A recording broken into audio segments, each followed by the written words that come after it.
Rock Creek Park in the middle of the U.S. Capitol, where humans come to relax and the white-tailed deer have come to graze. The nearly 2,000 animals can be seen freely roaming the park, even in broad daylight. They may look adorable, but the deer are steadily stripping the park of its natural vegetation. The seedlings are never now allowed to progress into any sort of a mature tree because the deer eat them well before they ever get to that point.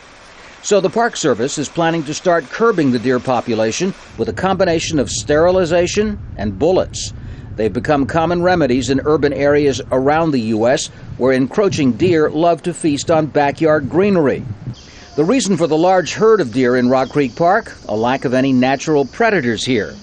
If you don't count the lion in Washington's neighboring National Zoo, who recently pounced on a wayward fawn that managed to jump the zoo fence.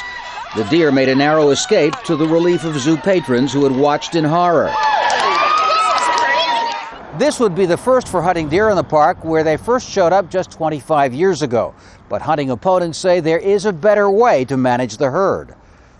The Humane Society of the U.S. is calling instead for an experimental birth control program. We don't think it's necessary that deer be killed in Rock Creek, and we would think that in the nation's capital we can come up with a better plan and a more humane approach.